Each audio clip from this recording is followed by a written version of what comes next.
Eh bien, une réponse, un verdict, une réaction des électeurs britanniques, du peuple de ce pays, qui va fondamentalement à l'encontre, une fois de plus, du récit des médias traditionnels. Avant d'en arriver là, cependant, il y a autre chose que je pense qu'il vaut la peine de souligner.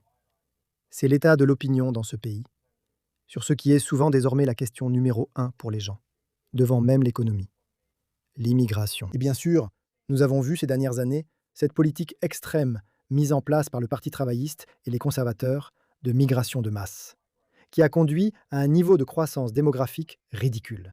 Et le résultat final aujourd'hui, c'est que les Britanniques dans ce pays ont désormais une vision plus négative de l'immigration en 2026 qu'en 2016. Vous pouvez voir ici que 43% des habitants du pays disent maintenant que l'immigration a été principalement mauvaise pour le pays.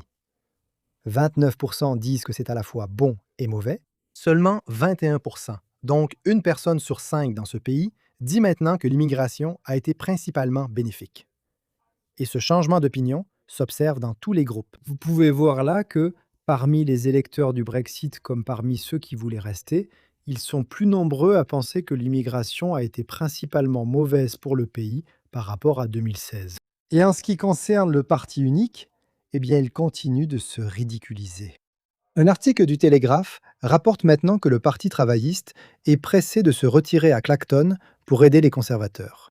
Des sources conservatrices haut placées déclarent au Télégraphe espérer qu'Andy Burnham leur laissera le champ libre. S'il y a une autre élection partielle, ou même s'ils présentent un candidat de pure forme pour les aider, c'est parce qu'ils sont absolument désespérés, bien sûr, lorsqu'il s'agit d'affronter Nigel Farage. Malheureusement pour eux, on peut voir à quel point les conservateurs ont maintenant chuté à Clacton. Dans un sondage récent, si tous les partis s'étaient présentés, on peut voir ici que Nigel est à près de 60% à Clacton. Quand on compare avec les élections générales de 2024, les conservateurs sont en baisse de 17, les travaillistes en baisse de 7 et Reform en hausse de 11. J'ai aussi trouvé cela intéressant car il y a actuellement de nombreuses discussions et récits médiatiques sur ce qui s'est passé récemment. Eh bien, voici un verdict assez clair, car le sondage national de Survation, et encore une fois, cela surprendra beaucoup de ceux qui pensent qu'Andy Burnham est en pleine ascension, eh bien, cela montre Reform en hausse de 2 points, le Labour en baisse d'1 point, les conservateurs en baisse de 2 points, Reform étant le parti le plus populaire du pays.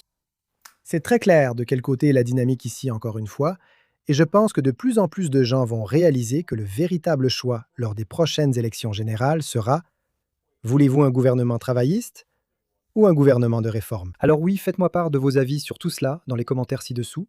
Merci de liker cette vidéo, un petit pouce bleu, et bien sûr, comme toujours, merci d'avoir regardé.